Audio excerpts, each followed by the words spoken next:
Back on record. This is going to be C-377-407. We are now into defense case. Defense has a couple witnesses to get through. State has some rebuttal witnesses on deck in case they decide they want to call them. Anything we need to address outside the presence? No, Your Honor. No, Your Honor. Okay, let's bring the jury in.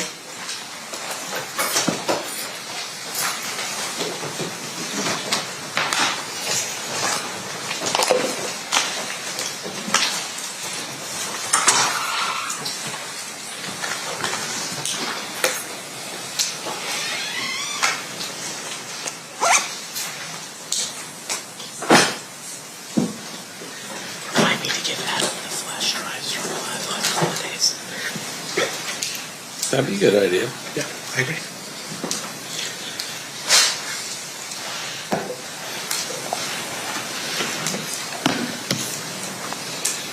Which one calls first? Stand for jury.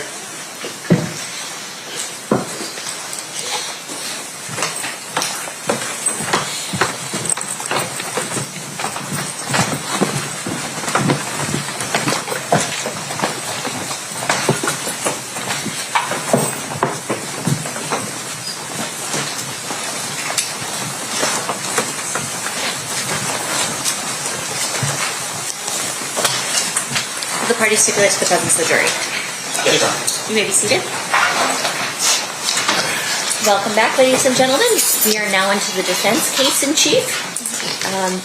Mr. Sanft, who will be your first witness? Your Honor, at this time I'd like to call Stan Height. Please stand. Yeah.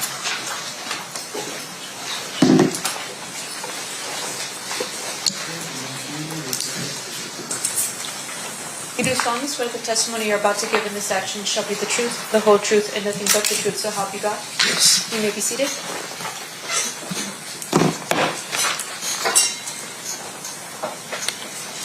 May I please have you state and spell your first and last name for the record? Stan Height, H-Y-T. Thank you, sir. Whenever you're ready, Mr. Sanft, you may proceed.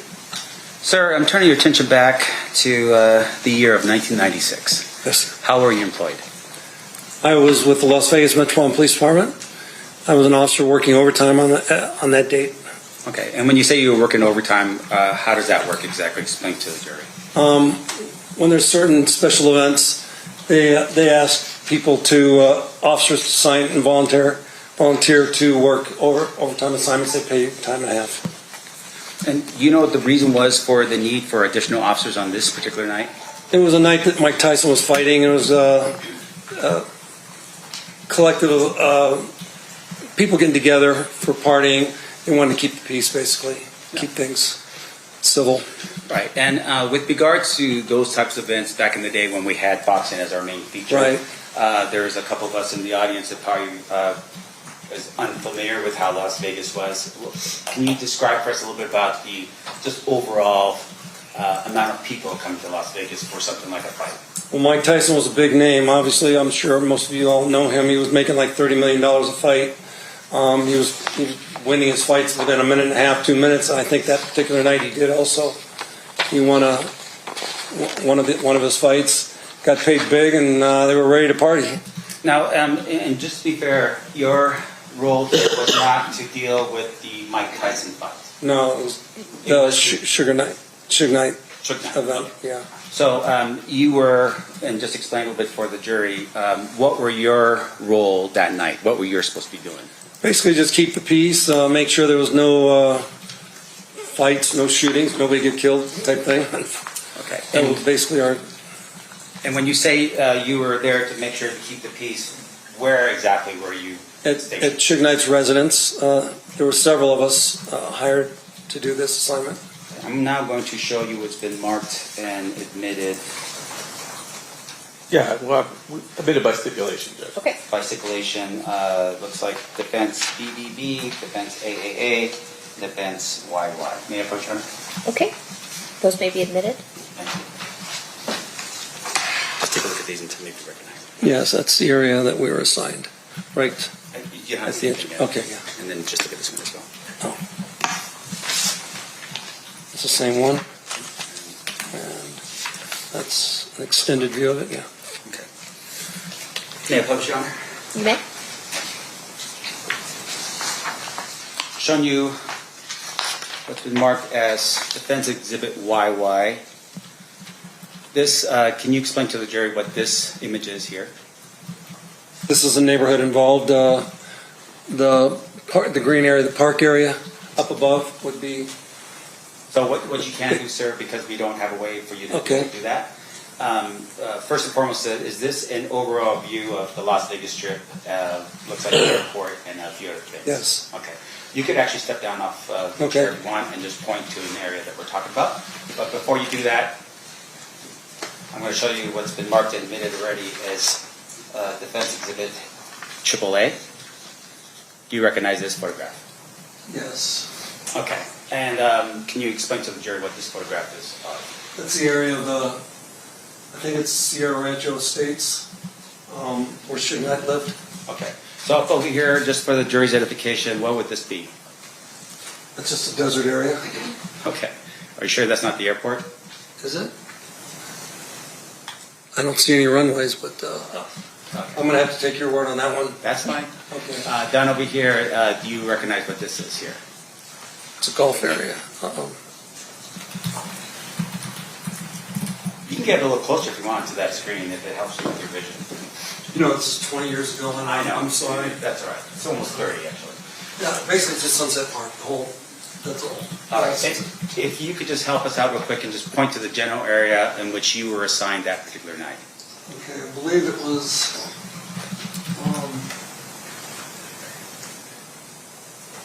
I can't with any certainty, I'm sorry. That's okay.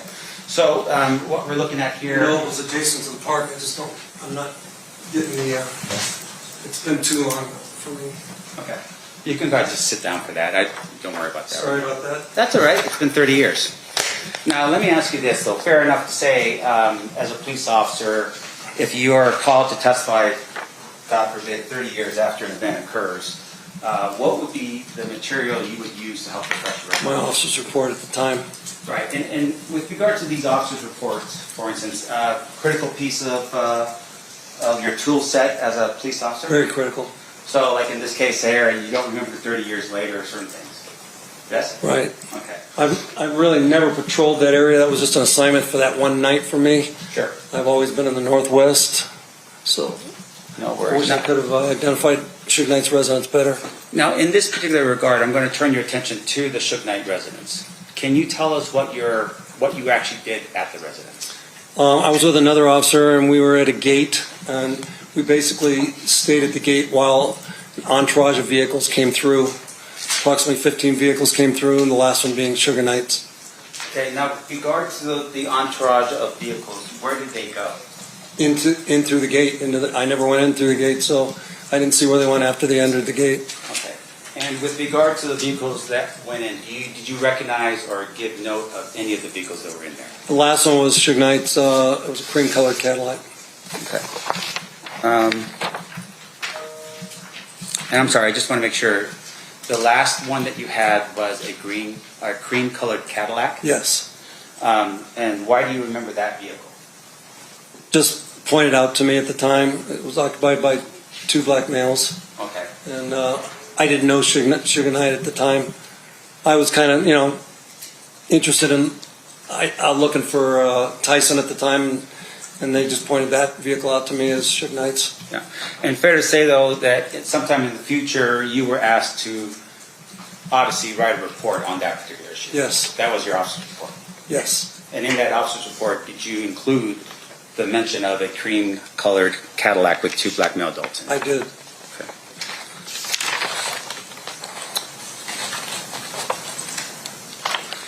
Now, after your view of the Cadillacs going into the residence, how long after that did the shooting of Tupac Shakur occur? Probably half an hour later that they came out, and it was probably 10 minutes later Mike Tyson actually entered. It's probably another 10 minutes after he came out again, and it was probably 10 minutes after that that the shooting took place. Okay, and just for the jury's edification, when you say Mike Tyson entered, meaning he came into the residence? He came in, but not with the entourage of the first 15. The first 15 vehicles went into the gate. They all came out again. Mike Tyson went in the gate. He came out, and then we left. And at that point, maybe it was approximately 10 o'clock, I think, the shooting took place. Okay. Sir, I have no further questions of you. Thank you. Okay. Hang on, Mr. Hyde. They might be cross. Oh, yeah. Okay. Mr. DiGiacomo, do you have any cross? Very little. Officer Height, Yes, sir. if you could explain to ladies and gentlemen of the jury, when officers at the Las Vegas Metropolitan Police Department want to work overtime, they can sign up for special events, and then the police department assigns you where to go for that particular event. Yes. And usually that works by a business or a lawyer or something setting up with the sheriff or one of the sheriff's employees a special request for, hey, I want officers for this particular event.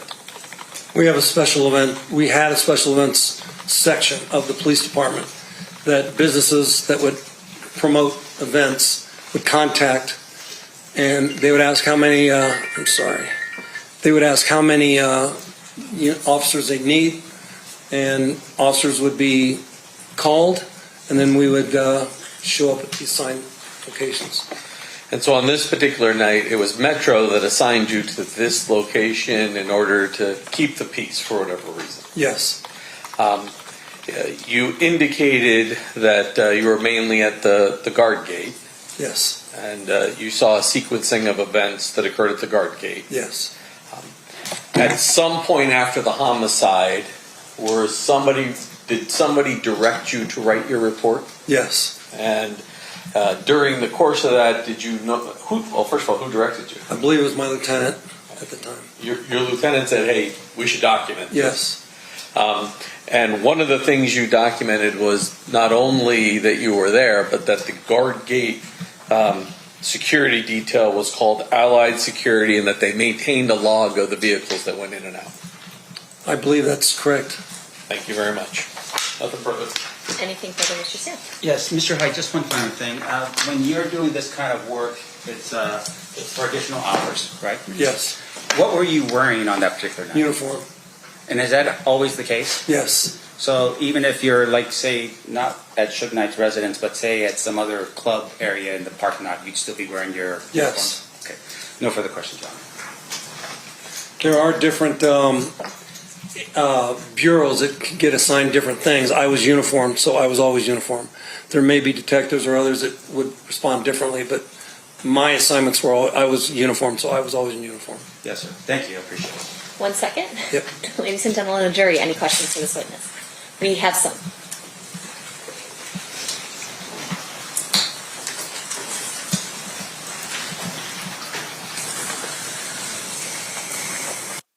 A couple questions from our jurors. Did you notice any damage or bullet holes on any of the cars that came through the gates at Suge Knight's residence, especially the white Cadillac? No, there was no damage on it. No damage. Were any of the crew members carrying guns? I didn't see any guns on any of the entourage people, no, because they were all in their cars. We all had guns. Okay. Uniform. Got it. Did you see the cream-colored Cadillac leave? Yes. They all left. Okay. When was that? Close to 10 o'clock, I would say. Okay. Maybe 9:30-ish. Got it. Mr. Sanft, any further questions? No, Your Honor. No. Okay. Thank you. Now you're free to go, Okay. Mr. Hyde. Have a good day. You too. Thanks. Mr. Sanft, your next witness. Thank you. Your Honor, we'd like to call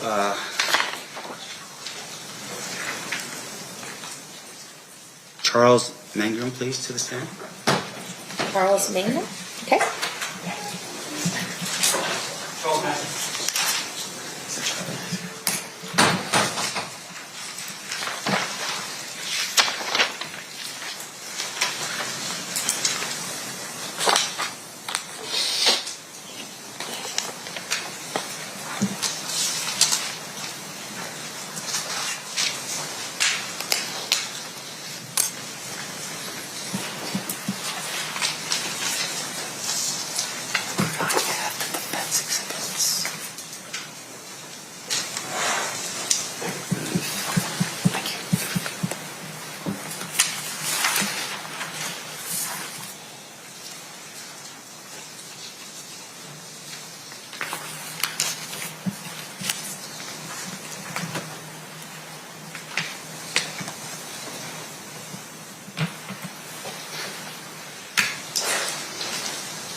You do solemnly swear the testimony you're about to give in this action shall be the truth, the whole truth, and nothing but the truth, so help you God? I do. You may be seated.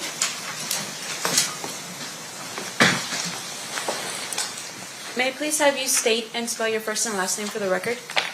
Charlie Mangrum, CHARLIE Thank you, sir. Whenever you're ready, Mr. Sanft, you may proceed. Thank you, Your Honor. Mr. Mangrum, turn your attention back 30 years from now, Okay. on the night of September 7th, 1996, what were you employed doing?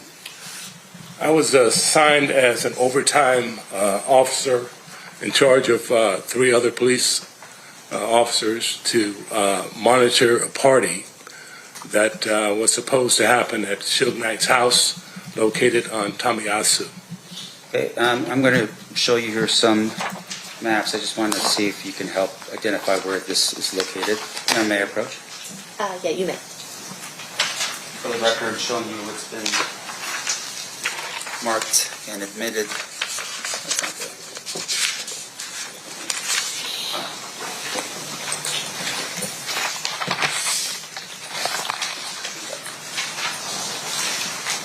This would be Defense Exhibit CZ.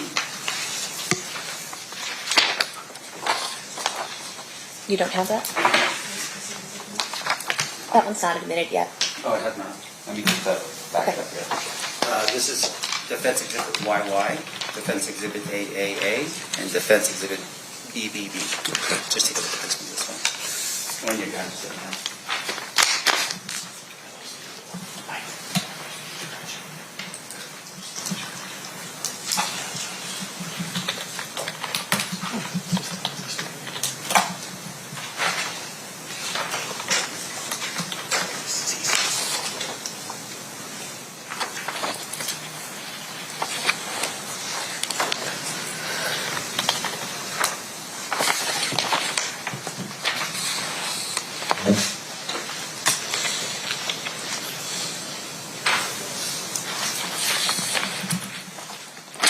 Okay.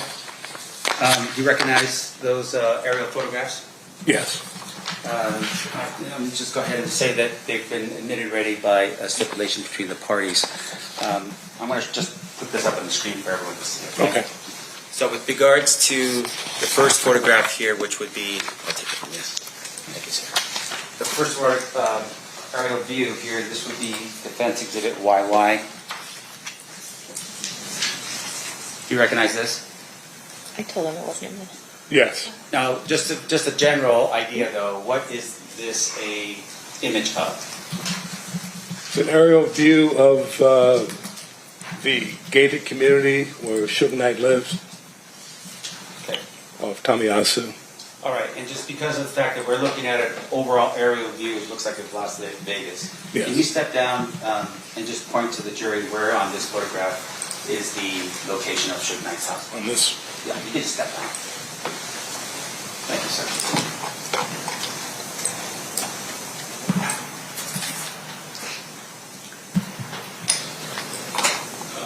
this was a gate. Suge Knight's house was just about next door to the gate. Okay, so just for our edification though, it looks like there is a, would that be an airport that's right there to the left? Yes, Harry B. Airport. Okay, and the major cross streets that would be the area which we're talking about here, would that be what, Sunset and Eastern? Tamiyasu runs to Sunset, and Eastern is to this direction. Okay. Now, I'm going to show you now what's been marked and admitted as Defense Exhibit AAA.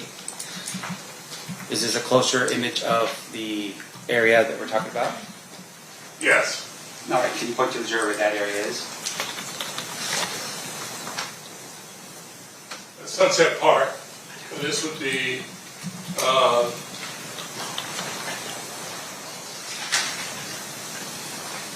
this is Suge Knight's area here, but that should be Tamiyasu. Okay. And then just one final image here. I'm showing you what's been admitted to by stipulation, ZZ. Can you describe or tell the jury what we're looking at here? Mr. Sanft, this This is isn't the- admitted. Tamiyasu was I'm sorry. brought up to, Sir, Mr. Mangrum, hold on for a quick second. I apologize. Mr. Sanft and I stipulated to all of these maps. I think maybe he didn't make the best record about that. So, but all of the maps that he has, we agreed to by stipulation. Okay. Sorry. It's admitted via stipulation. Go ahead. Thank you. And that's ZZ. Go ahead, sir. yes, this would be Tamiyasu, and Suge Knight's house would have been just on the north of the main gate that we were working that night. Okay.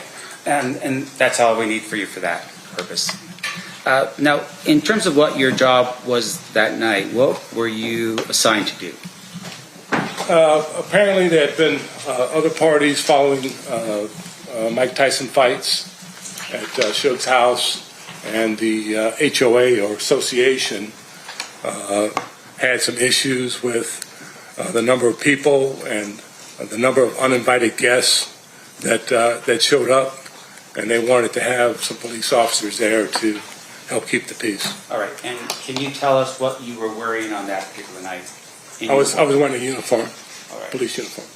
And when you were there, were you able to notice any of the traffic of vehicles going in and out of the residence area? Yes.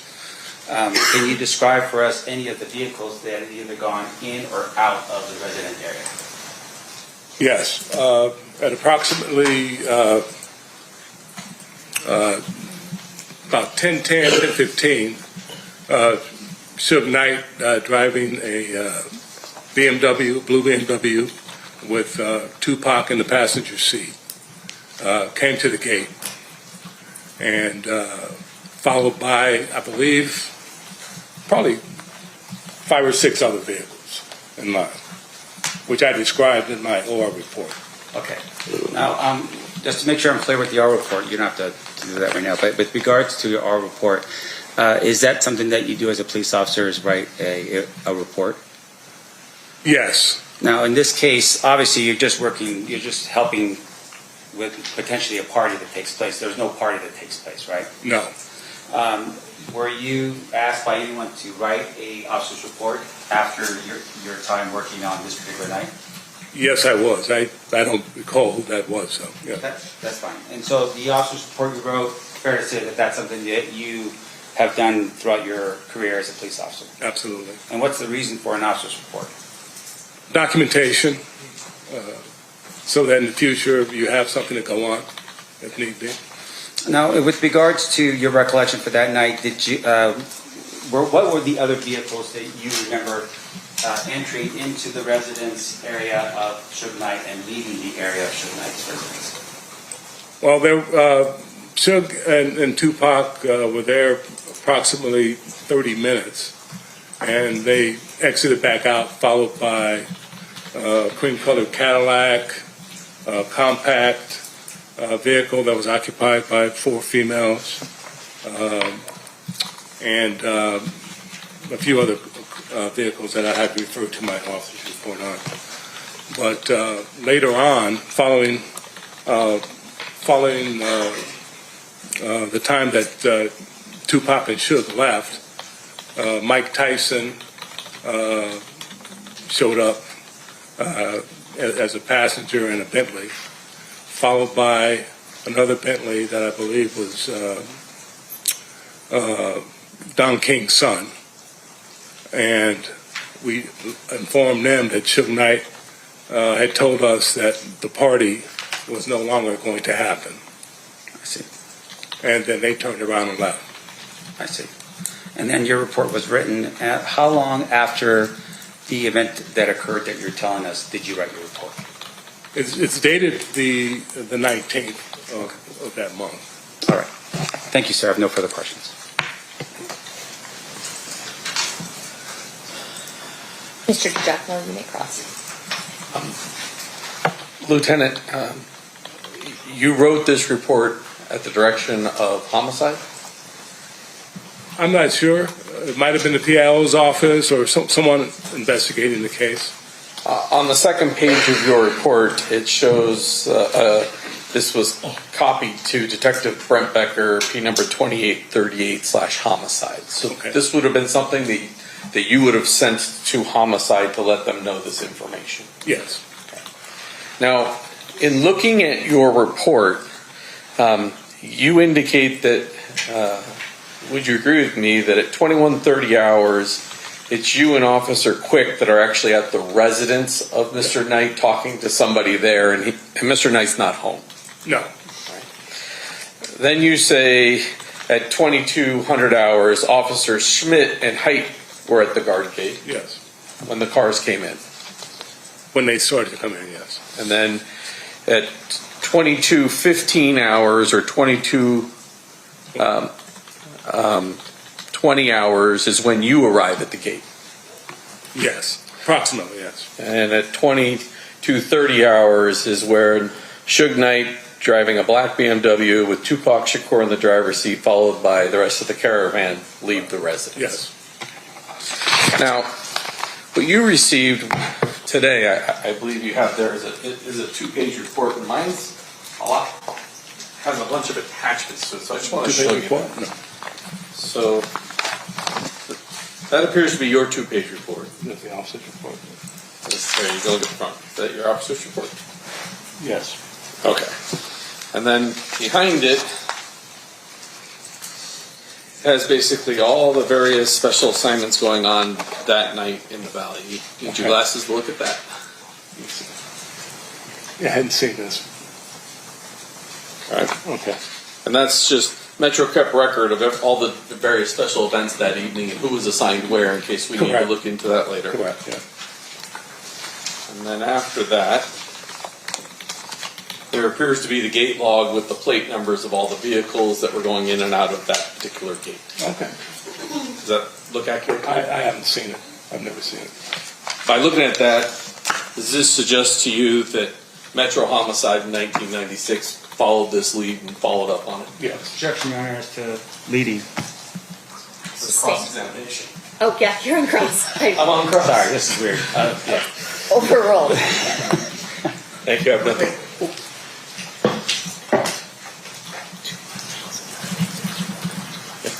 Oh, and when that white Cadillac left that guard gate, Yeah. it was occupied by two black males as well. Yes. Thank you. Thank you further. Mr. Sanft, anything further on your redraft? Yes, Your Honor, just with regard to the last question that was asked by Mr. Giacomo, sir, he says that it was a white Cadillac. It was either white or cream, as far as you know. Is that Yes. correct? Yes. That's what you wrote in your report. Yes. Thank you. No further questions. All right, anything further, Mr. Giacomo? No. On cross. All right, ladies and gentlemen of the jury, any questions for this witness? We may have them.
A question from one of our jurors. Could you say what model of caddy? I don't recall that. Okay. Anything further, Mr. Sanft? No, Your Honor.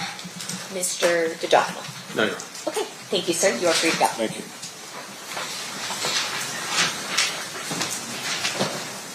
Your Honor, the defense would like to call Dan Long to the stand. Okay.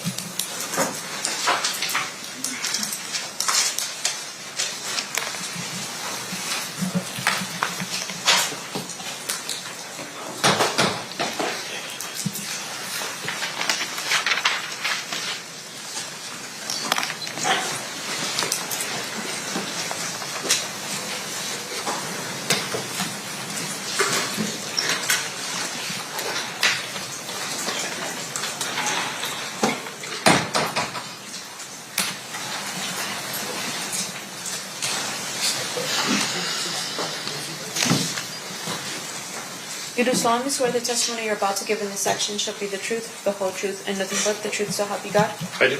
You may be seated. May I please have you state and spell your first and last name for the record? Dan Long, DANLONG. Thank you, sir. Whenever you're ready, Mr. Sanft. Thank you, Your Honor. Mr. Long, taking your attention back 30 years to September of 1996. How were you employed? Las Vegas Metropolitan Police Department. And at the time, what was your assignment? I was a detective in gang crimes. All right. Do you recall the night of September 7th, 1996? I do. What were you doing at that particular time? I was on a gang enforcement team, and we had stopped a bunch of juvenile males about a block, more than a block, to the east and to the south. We had been requested to patrol that area because there had been some incidents and wanted to know if these were gang members. We had stopped them. We were talking to them. They were not gang members. And then we heard a volley of gunshots. Okay, and when you say to the east and south, where exactly to the east and south are we talking about? I'm sorry, Koval and Flamingo. We are one block to the east, and we were on a side street to the south. That area doesn't exist anymore. Okay.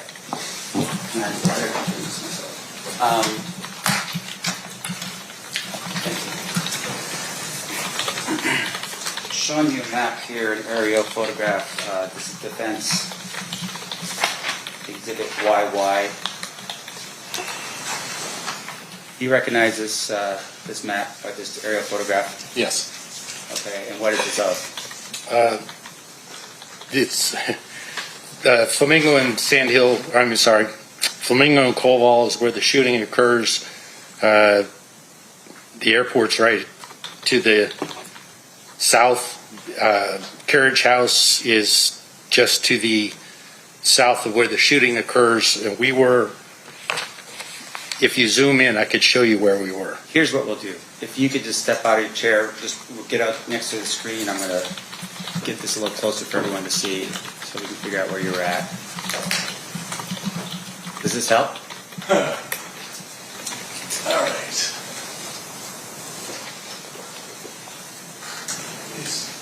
There's an area here that's been bulldozed. You can see where the streets and the alleys had been right here. There used to be an apartment complex right there. There was one alley, two streets, and the area command that had that area wanted us to check to see if these were gang members. We went in, we stopped some juvenile males. They were not gang members, they were just juvenile males. While we were standing there talking to these males, we heard a volley of gunshots. We didn't want to talk to these males anymore, so we jumped in our vehicles and we moved to the shooting scene. Okay. And what you're pointing at for the jury, just for the record, is the intersection of Koval and Flamingo? Correct. Okay, thank you. I appreciate that. Now, fair to say, of course, you're there conducting your business as a member of the gang unit. That's correct. You weren't there for overflow or anything to do with special events No. for the fight? No. Okay. Now, for some of us who weren't around during this time period, can you describe for us a little bit about the activity that was going on at the time in terms of the streets and people walking around when you heard the shots being fired? It was packed. It was extremely, there was people everywhere, people walking, traffic was fully backed up. We had to get into the intersection, we had to use, we were in non-marked cars, so we were in plain cars. We moved into the intersection using red lights and sirens. We moved across, people were waving at us and pointing. There was a vehicle there that became of interest to us. Some girls had been shot at. While we had gotten out to talk to them and find out what was going on, we had no idea this was attached to anything. One of the guys on my team, Dino Kelly, found some cartridge cases in the street.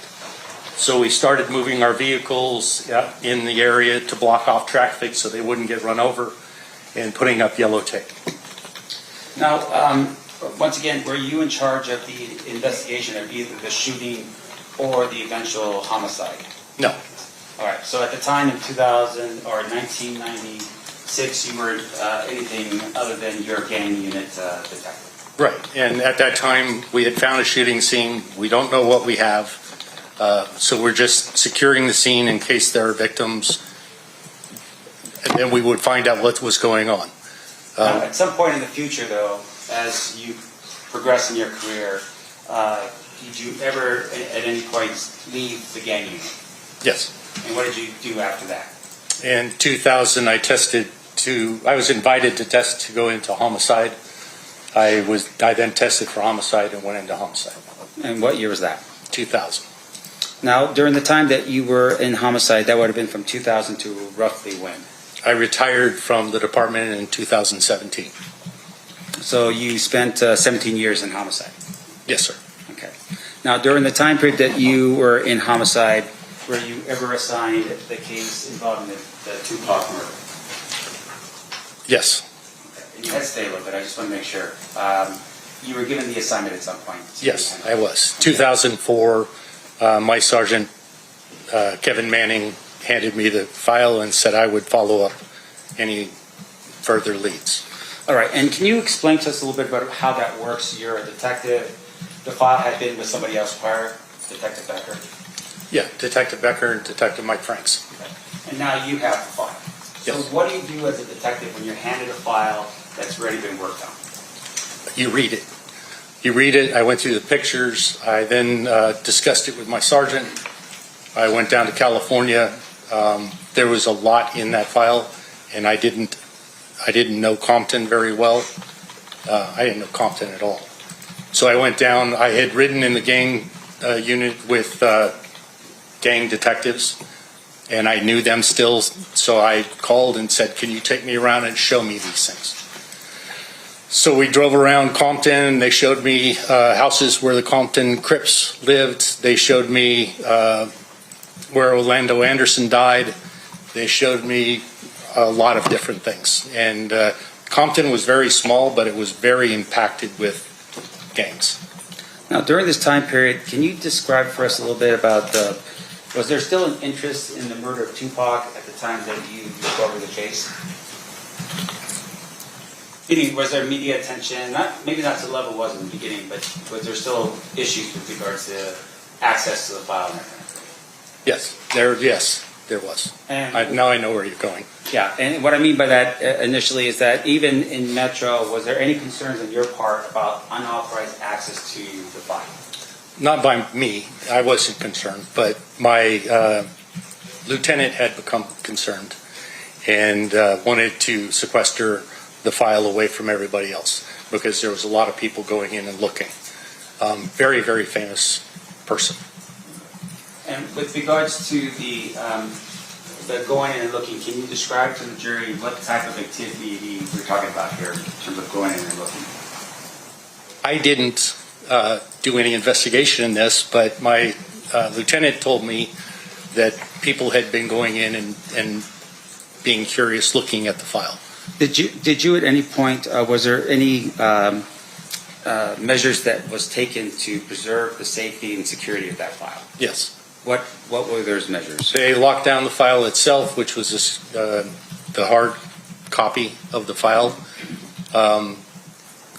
We used to, at that time, we were on a computer drive called the F drive, which turned out to be too small, and they later moved it to another drive because homicide just kept growing. So they changed the way I did my reports. I would hand them in, and they were secured. Okay. Now, we talk a little bit about reports. What reports are we talking about here?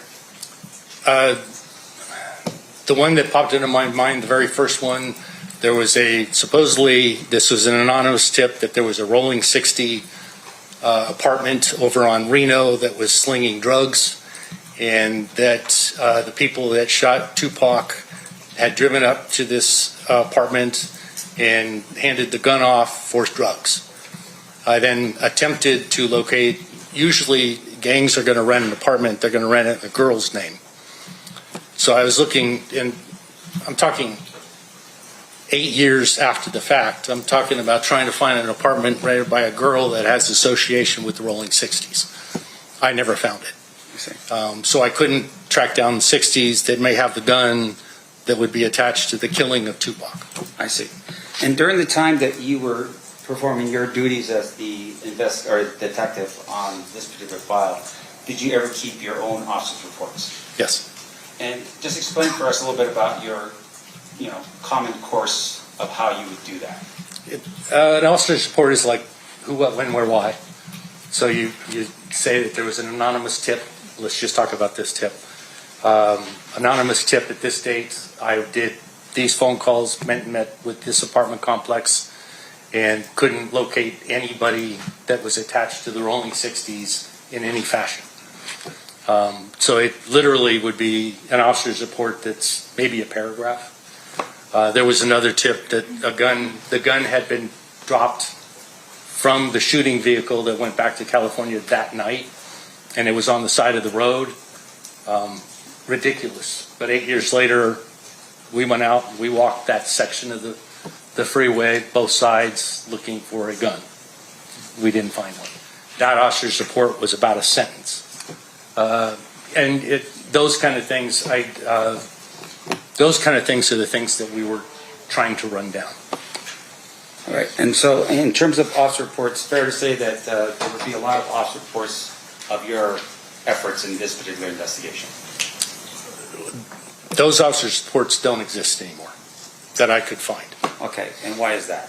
From what I was told was when we moved from the F drive to the H drive, those reports had to be scanned, and at some process they were lost. So what we're relying on, clearly, it would be your recollection of what you remember from that time period. Correct. Okay. And once again, if you don't remember, you don't remember. Okay. Okay. Now, at some point, though, you have an opportunity to interact with law enforcement officers in Compton. Or is it, no, I'm sorry, at that particular point it would have been the Sheriff's Department, LA Sheriff's. Yes, I usually went directly to LAPD, but yes, the Sheriff's Office also. LAPD. Can you tell us a little bit about any interaction you might have had with them, specifically about a firearm? You're talking about the 06? Yes. Yeah. I received a phone call from the Los Angeles Sheriff's Department saying that there was a gun recovered by Compton PD in 1998. The yard of 1301 Sloan, which is inside the Compton area. The Compton Crips area, I should say. And they believe that this gun was supposedly buried in the backyard, and it was turned over to the Compton Police Department. The Compton Police Department dissolved, and so the Sheriff's Department was starting to run all these guns through ATF and ballistics, and they believe this may be the gun that we were looking for. They were fairly adamant that this was the gun that we were looking for, that was the murder weapon of Tupac. I then made a drive to LA with my sergeant. We picked up the gun. They had it in a evidence box. I signed a receipt to them that they kept. I then drove the gun back to Las Vegas, drove it directly to our ballistics lab, and I turned the gun over to Jim Krylo. I then filled out a request to have that ballistics tested against the gun that was used to kill Tupac. Before I managed to drive back to the office, I received a phone call and they told me it was not the gun. I told him that he wanted me to come back and impound it and put it into our evidence vault. I told him I'd come back in the morning and I would pick up the gun and I would take it back to LA because it may be of interest to LA in another crime. Okay. And outside of that particular incident, were there any other instances where you found what potentially could be the gun in this situation and had it tested? Myself, no, but there were thousands of guns that were tested. And as far as you know, as the responsible detective at that time, were any of those thousands of guns come back with a hit or match to the spent cartridge casings that we found in the scene? No. Now, in addition to that, at some point in the future, you travel to California again To conduct an interview. Yes, sir. That would have been in 2009. Correct. Okay. Can you tell us a little bit about who was there in that interview? Sure. Myself and my lieutenant, Lou Roberts, made a drive after I received a phone call saying that there's somebody that wanted to give information about Tupac and Tupac's murder. We then drove down on the morning of September 9th. They wanted us to meet them at the HIDA office, which is at 1340 West 6th Street in LA, which is about 6 blocks from Plaza One. We met them there. I would then met Detective Darren Dupree, and he told me that Duane Davis, also known as Keefe, was in the interview room. He had his attorney present, whose name was Wayne Higgins, and we were going to go in and he was going to give me information. And he further explained that Keefe had got caught with a large amount of narcotics and was trying to work off those charges. Now, sir, and just to cut you off at that part, I apologize. But with regards to that information, at some point you conduct an interview in that room. Yes, sir. With Mr. Davis. With Mr. Davis, with his attorney. My lieutenant didn't want to go in, so Darren Dupree agreed to go with me. All right. And there was a recording. Did you record the meeting? I did. Okay. And is that just standard operating procedure for what you do as a detective? Yes, I was told that they were going to record it also, but I wanted to record it myself. That way I have it in my hands. Okay. And during the course of that meeting, you learned information, right? Yes, sir. Now, can you tell us a little bit about the interaction here? Were you ever asked to leave the room? Yes, sir. Can you tell us why you were asked to leave the room? Mr. Davis became very nervous. I was asking questions that he didn't feel comfortable with, which is to be expected. And he asked me to leave the room. He wanted to talk to his attorney and he wanted to talk to Detective Dupree. I then stepped out of the room for not very long, and then they asked me to come back in. Was there ever a time that you left the room and was accompanied by Mr. Dupree and only had Mr. Higgins and Mr. Davis in the room by themselves? I don't recall that. So every time you left, Mr. Dupree was in the room with Mr. Higgins and Mr. Davis? Yes, sir. Now, at some point, you were able to learn some information. From Mr. Davis? Yes. Yes, sir. When you came back, did you corroborate any of the information? I tried. Okay, and what did you do? What efforts did you make? During the interview, Mr. Davis indicated first that Orlando Anderson, or Baby Lane, had been beat up at the MGM, which we all had video of. I think everybody on the planet has seen this video. He was complaining that his arm was either broken or out of socket. He first told me that they had gone back to California and had gone to the hospital in California. But he said they went to the hospital on Maryland Parkway, and the hospital on Maryland Parkway is Sunrise, and that he had gotten a sling for his arm. So I filled out a subpoena, and I wanted to know if Orlando had signed in, was examined in any fashion. And now we're talking, this is 2009. We're talking about somebody coming into the emergency room in 1996. So I didn't find anything. They couldn't apply. They couldn't give me anything with Orlando's name on it. I then, we were looking into, there was a rented Cadillac, rented in Compton, by a friend of the gang, her name was, or her daughter's name, there was a woman by the name of Harris. And first name could have been Teresa, could have been Tessa.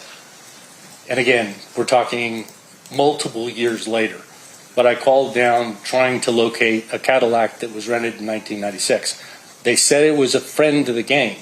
So it's very possible that there was no paperwork on it. But we're going to try. I called multiple rent-a-car places because he couldn't remember which rent-a-car place it was. I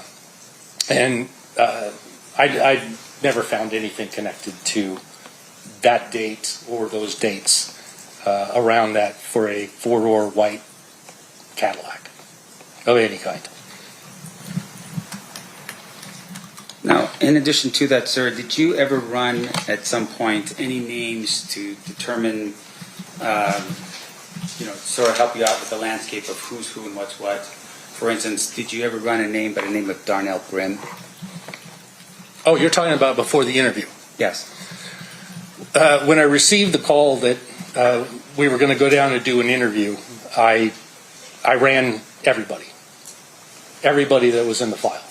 And the purpose of that being is if I'm in the middle of an interview and he mentions somebody, I might have information, this person's in jail, this person's dead, this person's in prison.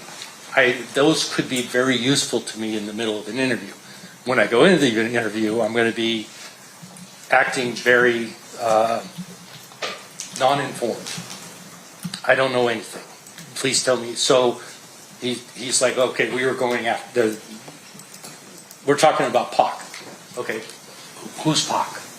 Well, Tupac Shakur. Okay, so I'm going to do that through the entire interview. But if I have more names and more information, I at least know what he's talking about, so I can direct him in the right direction to give me a full name or a full description, whatever it may be. So I ran quite a few people before I went down there. Okay. So at some point you leave that interview and you come back to Las Vegas. Yes, sir. Were you ever aware that in 2008, Mr. Davis gave a proffer to the FBI, DEA, Compton PD, LAPD? While I was there? Yes. No. I was told that he had been, Duane Davis was arrested on a major drug case, and he was facing the rest of his life in prison. And he was trying to work that case off. So when I was sitting out there and I learned that he's sitting there with his attorney, I'm like, he's not going to tell me anything. And they're like, well, he's trying to work this off, and it's about Tupac. And I'm like, all right, let's try this. So we went in. But we finished, we made a drive over to Plaza One, then we left. I received some phone calls at that point and received more information when we got back to Vegas that there could be possibly a proffer, which made no sense to me. Now, just one final question for you, and it's unrelated to anything that we've asked so far. Sure. The question is this: are you aware of a program here in town called Barry's Boxing? I've heard of it. Okay.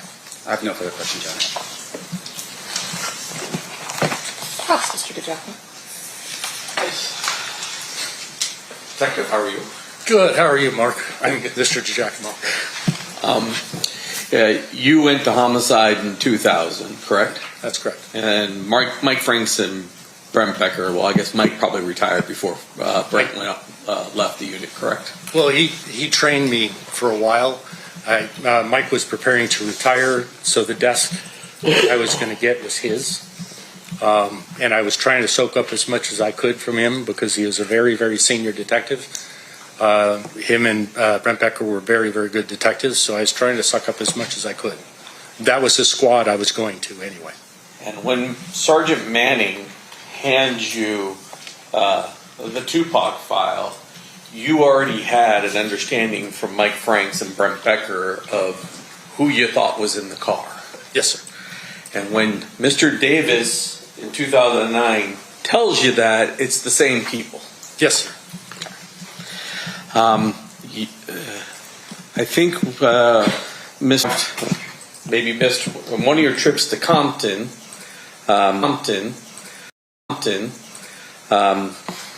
prior to, I guess, November of 2004 when he died.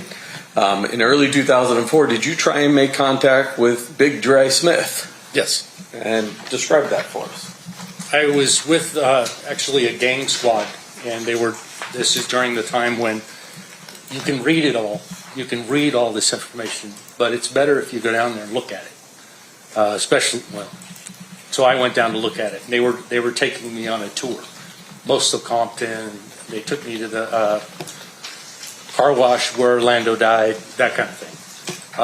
While we were driving by the Emerson Elementary School, which is right in the center of the Compton Creek turf, some of the guys in the car, I was driving in the back seat and taking notes. They said, "There goes Big Dre, DeAndre Smith," which is somebody that's obviously in Brent Becker's files, and he was walking through the field, the grass field. So I was like, "Well, stop. Let me talk to him. You got to try. I have no probable cause. I have no legal right to make a stop. I'm not even in my jurisdiction, but I can try." So I stepped out of the car and I said, "Mr. Smith, I'm Detective Long from Las Vegas," and he said, "F you and F off." He's not censoring what he said, and he just lumbers across the field. So I had no reason to stop him, so I just waved. Now, in 2009, you wind up in a room with Mr. Davis, and your belief is he's trying to work off charges. Yes, what does that mean? He's looking at the rest of his life in prison for what they had caught him with. So if he gives substantial information about cases, and that's what they had brought him in for, was to give information about cases. One of the cases was the Wallace case, Notorious B.I.G. During this part of it, he started telling them about Tupac, and this is in 2008, I believe. So that's what I was told. But essentially, and I want to talk about specifically, what is just working off your charges? Does Metro have certain rules, let me ask you, about working off charges and how you work off charges? Yes. In a non-victim crime, you can work off charges. You can't work off a murder. You can't work off a sexual assault. Those are victim crimes. If you have a victim, you can't work off those charges. But if you have something else, that like a lot of drugs, you could work off maybe the amount of years you're going to do by giving substantial case information on other cases. So that's what I believe that Mr. Davis and his attorney were trying to do, was to knock off a certain amount of time off of what he was going to spend in prison. And you know, or at least you believe, you'd agree with me, that Mr. Davis was a suspect in your homicide, not a witness. Yes, sir. And by the end of that interview, what is your intent? My intent was to drive back to Las Vegas, type up a warrant for an arrest, clear it with the district attorney, and have Mr. Davis arrested for murder. Now, at that point, did you and members of my team have an opportunity to actually listen to the recording? Yes, sir. And we heard the section where you're not in the room, correct? That's correct. And then, so did we give you some direction? Yes. So this is several weeks after I come back. I met with. This is several weeks after I had come back from California with the recording. So we brought the recording and the transcription over. The DA reviewed it, and they invited me over, and they told me that they were not going to go forward with prosecution at that time because they're. Let me ask a lot of complications. Let me ask it this way: were you directed to find out the circumstances of why it was that a suspect in our homicide was in a room with his lawyer and a task force officer having that conversation. Yes, sir. And at this point, you've been told there might be a proffer somewhere out there in 2008. Yes, sir. That's correct. And proffers are between lawyers and sovereigns, correct? That's correct. So it's either got to be the U.S. Attorney's Office or the Los Angeles District Attorney's Office, but it certainly wasn't the state of Nevada or the Clark County District Attorney's Office. That's correct. And did you make efforts to find out from Wayne Higgins what the nature of that agreement was between him and some other sovereign? Yes, Mr. Higgins as well as others. Yes, And you would agree with me that Mr. Higgins wouldn't return our calls. that's correct. Did you attempt to contact U.S. Attorney Seawright? Yes, And you would agree with me, Mr. U.S. Attorney Seawright, at least at that time, would not return our calls. correct. Would not speak to me. And by the time, well, let me ask you this. Based upon that situation, did you get directed to reach out to Darren Dupree to see if we could get leverage on the driver, Terrence Brown? Yes, I did reach out to Detective Dupree, and he, Clarence Brown is a gangster. I asked him if he gets arrested for whatever reason to give me a call, and I want to come down and talk to him. Yeah. And ultimately, that never happens. You never get a phone call saying, hey, we got Bubble Up in custody. Come down here. Let's interview Bubble Up. Correct. Bubble Up is the street name for Mr. Brown. And so by the time you retire in 2017, we have no statement from Bubble Up. No. And we still don't know the circumstances surrounding why those three people were in a room talking to you. No. I believed I did at that time, but obviously I didn't. Thank you. Nothing further. Redraft. Sir, can you tell us who from the district attorney's office you were speaking to during that time period? Mostly it would be Pam Werkerly. Who was the other United States or the district attorney as well besides Pam Werkerly? The entire MVU. Was Mr. DiGiacomo one of those individuals? Yes, sir. Now, at the time, who was the elected district attorney? Was it Mr. Wolfs? Was it Steve Wilson? Yes. Now, not David Roger. No, I don't believe he was there anymore. All right. Now, your testimony here is that you had every intention when you came back to charge the case. Yes, sir. And when you came back, you reached out to the district attorney's office and you said, hey, we think we should charge this case. Yes. And they did not immediately give you a response as to what they were going to do. No, they told me to stand down and they were going to review it. I got the information to them as quickly as I could. It had to be typed up by one of our secretaries, but I did make sure they got the audio as quick as they could. There was plenty of probable cause to arrest for murder. Sure. Now, just for the jury's edification, probable cause is not beyond reasonable doubt. Fair? I'd say that again. I'm sorry. Probable cause is not beyond reasonable doubt, right? No, that's what we do here. That's correct. And in terms of the information that you had learned at the time that you met with Mr. Davis, did you verify any of that information? Let's say it again. I'm sorry. Did you verify any of the information in that recording in 2009 that Mr. Davis said? I wasn't able to.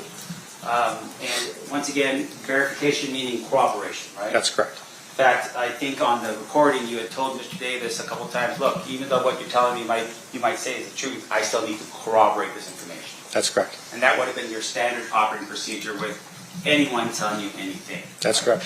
So, for instance, as you're sitting here right now, do you have any... I'm going to object to leading. It's his witness. I'm sorry. I'm so used It's to hard, it. I know.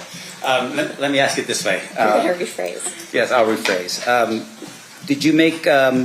was there any information that you ever received about whether or not Mr. Davis was in Las Vegas in September of 1996. Well, objection leading. He can say yes or no. I'll overrule. Did I? Yeah. No. And did you ever have, when you reviewed the file in this case, were there any people calling in saying that they did it? They did the murder? Sure. I mean, can you give us a number or an amount? There was a lot. There was quite a few. I had information that Bill Clinton had him killed. No, he did not follow up. There was a lot of calls, a lot of people claiming to have been involved. No. Yeah.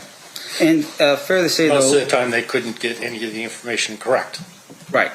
And so when you're determining, for instance, a confession, what are you looking for? Like, if someone says, I confess to this, what information do you use to determine whether it's correct or not? What kind of vehicle were you in? How did the shooting occur? What kind of firearm was it? Where did you go from there? What preceded it? How did you? All of it. I mean, anything that you can find as in facts, you want to connect to them. I'm behind the eight ball because I'm 15 years after the fact, or 14 years after the fact, trying to corroborate different things. But I made the attempts. And with regard to the information that we're talking about here, was any of the information you're sharing with us already available to the public? I don't know. I'm sure there was information that's out there. I mean, there was so much interest in the case, I'm sure there was. Now, just finally, in terms of your reaching out to people, Mr. Seawright, who was he? The Attorney General of California. And the District Attorney's Office requested that you reach out to the Attorney General of California? They were going to do it. I was going to do it. Whoever could do it, which could be great. Okay. And then in terms of the other people, Mr. Dupree or Detective Dupree, when was the first time you ever met Mr. Dupree or Detective Dupree? I apologize.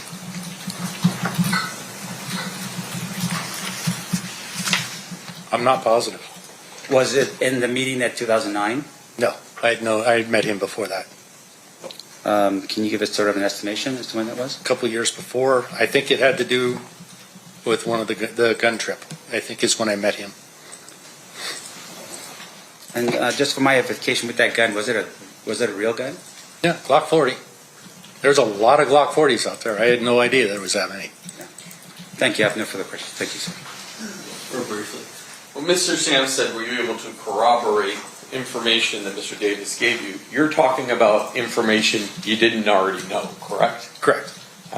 There was a substantial amount of information in this file that Mr. Davis, Mr. Brown, Mr. Anderson, and Mr. Smith were in the car the night when the murder occurred.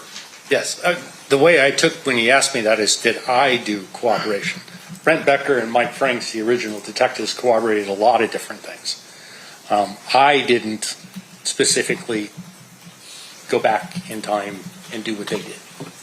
You were relying upon the information they already had, so when Mr. Davis is telling you this story, it's not like the crazies that are calling saying, I killed Tupac or Tupac's still alive or all any of that stuff. That's correct. Nothing further. Any redirect? Ladies and gentlemen of the jury, any questions for Detective Long? If you have a few.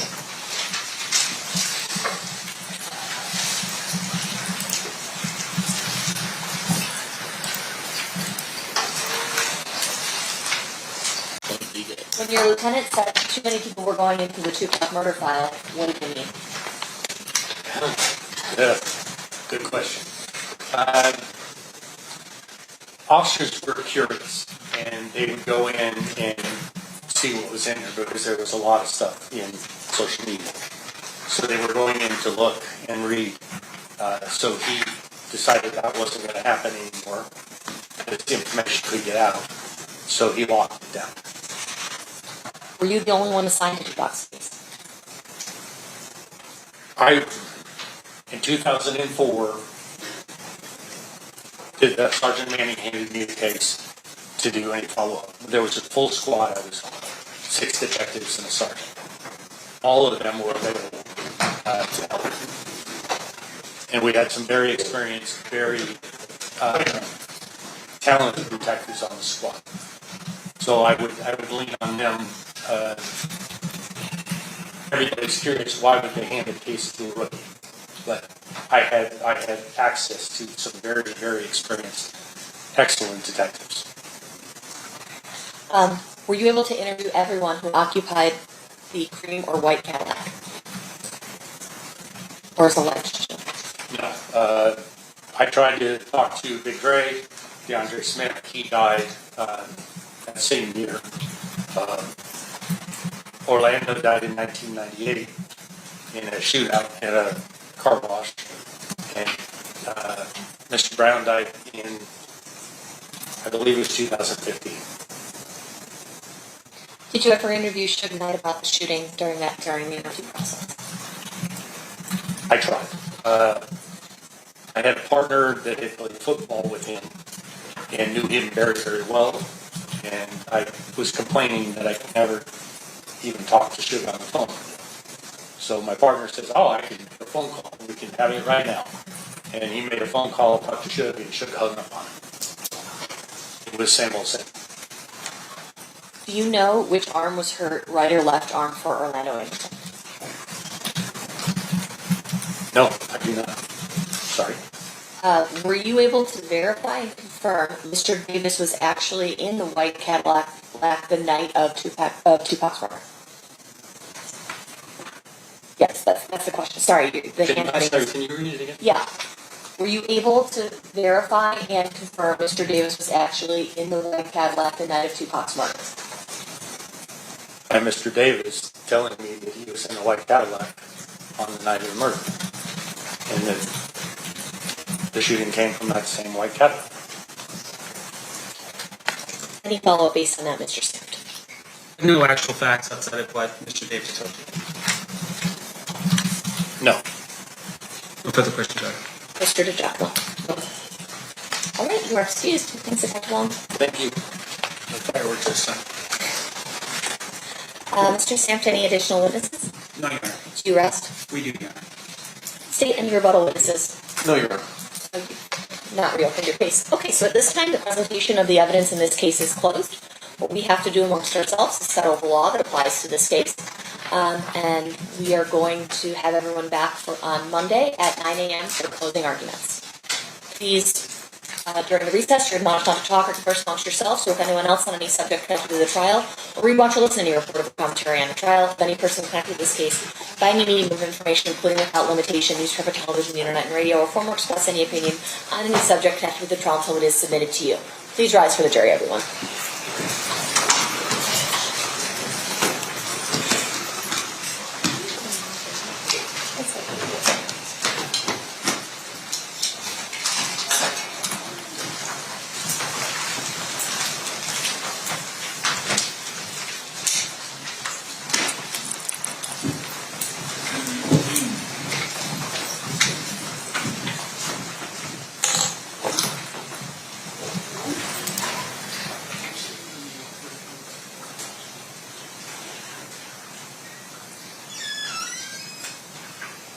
All right, the jury is exited. You can be seated. Scheduling wise, what remains to be done is jury's instructions being settled. What time do we want to do those tomorrow? I was leaving that up to defense because there were some obligations that they had. We're still asking for 9 o'clock. Does 9 o'clock work better for you? We'll do tomorrow at 9 then? Yes. And I think we should be done by the time that you need. And Mr. Davis, do you want to be present to settle jury instructions? It's up to you.